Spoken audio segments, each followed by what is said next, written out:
샬롬. 5월 25일 목요일 아까베로 함께 하시는 모든 성도님들을 주님의 이름으로 사랑하고 환영합니다. 오늘 함께 나누실 하나님 말씀 사무엘상 12장 16절에서 25절까지의 말씀입니다. 어제부터 계속 살펴보고 있는 사무엘상 12장은 이스라엘의 마지막 사사인 사무엘의 고별 설교에 해당하는 내용입니다.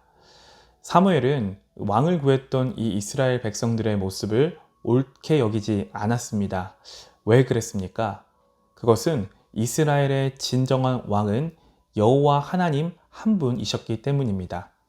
사무엘은 이 점을 이스라엘의 역사를 언급해 가면서 왜 이스라엘이 왕을 구하는 것이 큰 죄악인지에 대해서 12장 6절부터 12절까지 아주 자세하게 설명했습니다.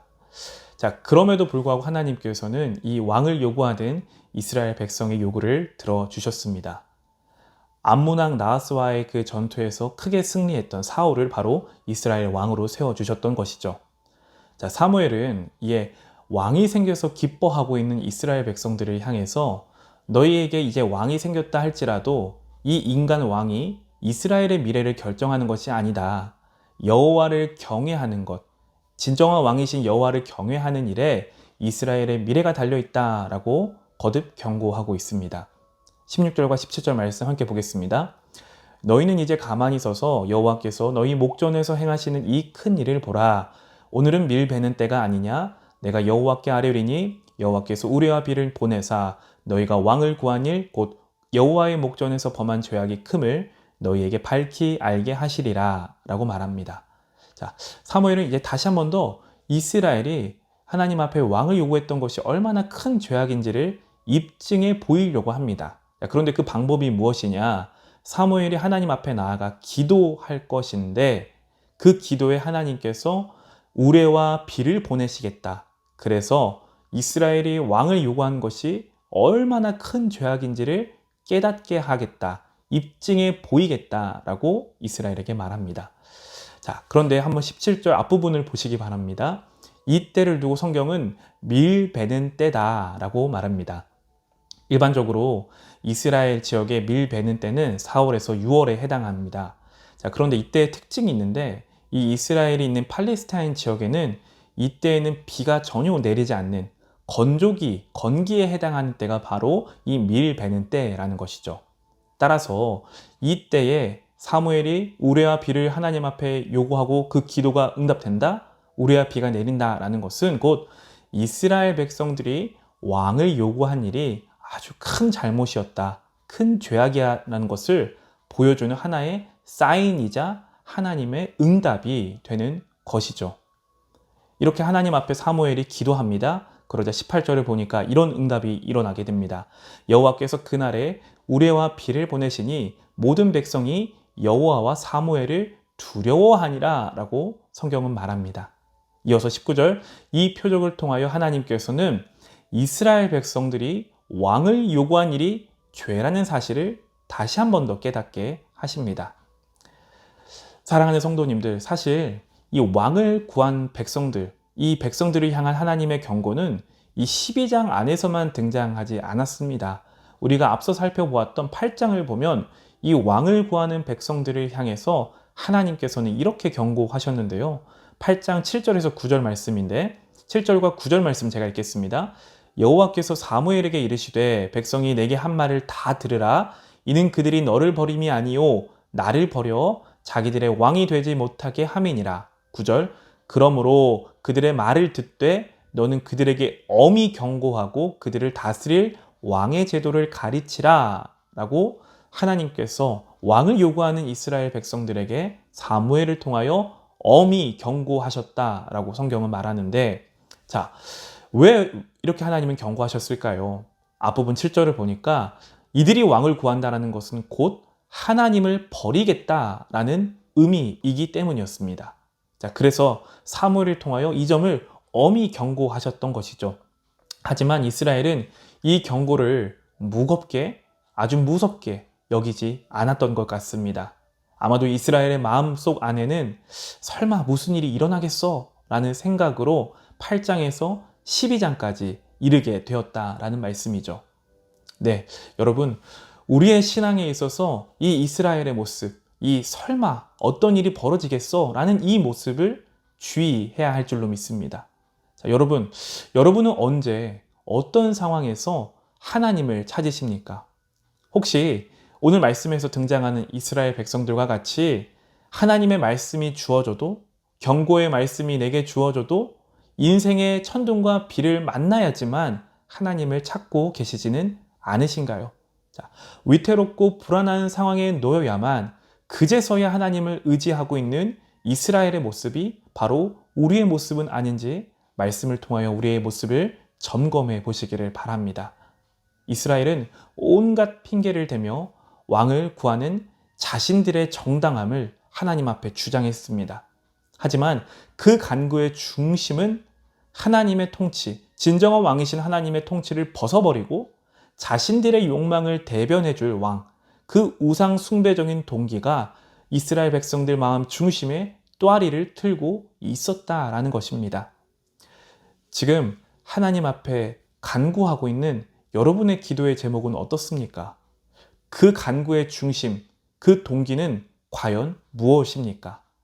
여러분은 하나님의 뜻을 이루기 위해서 하나님 앞에 간구하고 계십니까? 아니면 숨겨진 나의 욕망을 이루기 위해 하나님 앞에 간구하고 계시지는 않으신가요?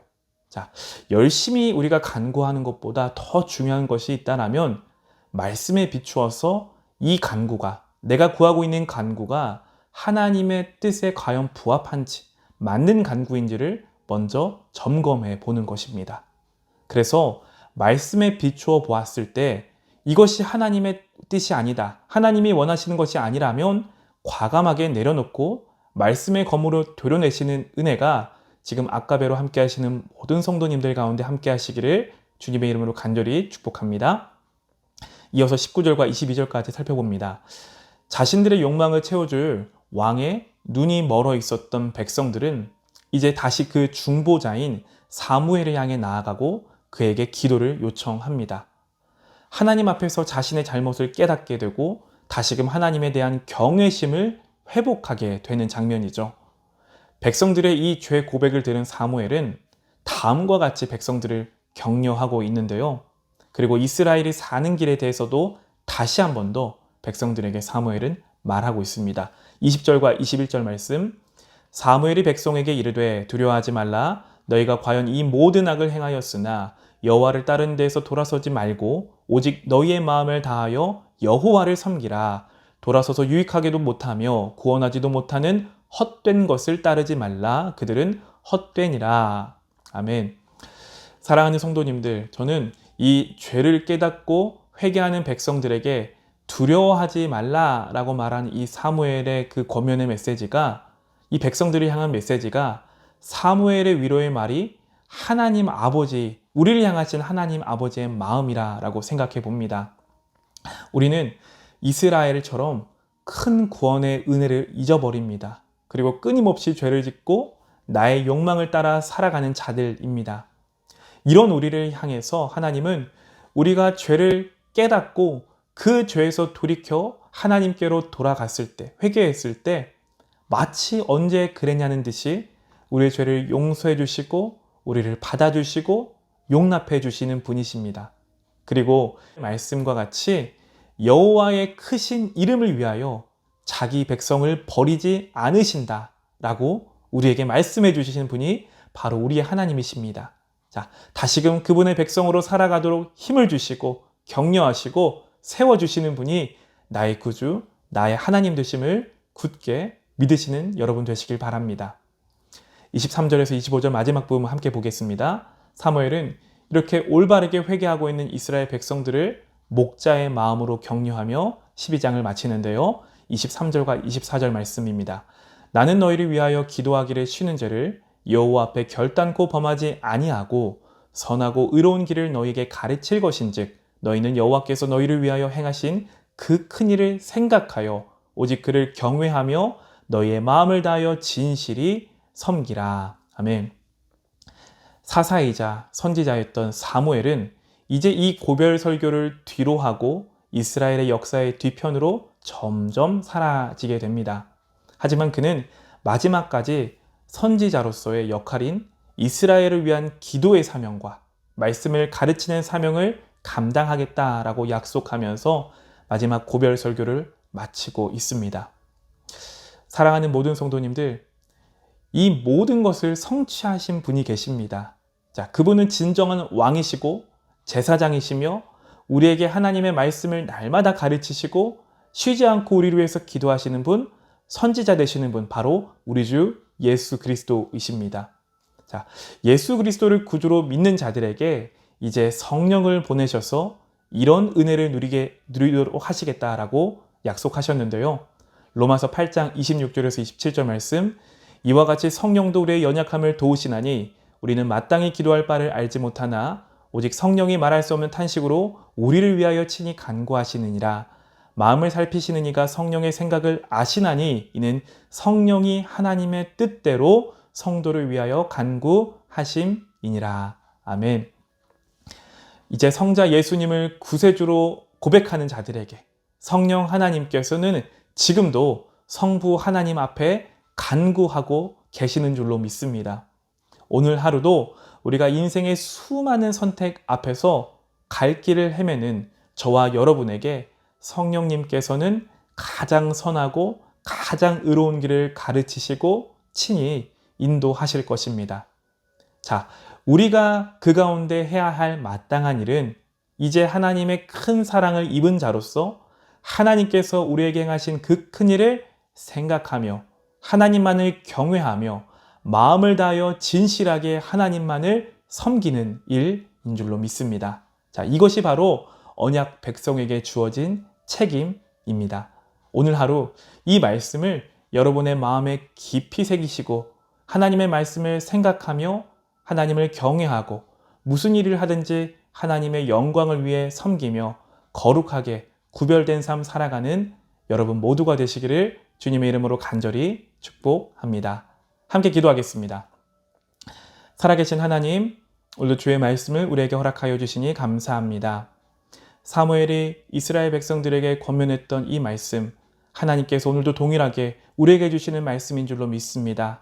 하나님, 우리를 언약 백성으로 택하여 주셨사오니 이제 하나님의 말씀을 날마다 생각하며 하나님을 경외하며 무슨 일을 하든지 먹든지 마시든지 무엇을 하든지 하나님의 영광을 위해 살아가는 주의 백성들로 바로 설 수 있도록 성령 하나님 우리와 함께 하시고 날마다 동행하여 주시옵소서. 감사하며 이 모든 말씀 살아계신 예수 그리스도의 이름으로 간절히 기도합니다. 아멘. 오늘도 주신 말씀을 붙들고 승리하는 하루 보내시기를 바랍니다.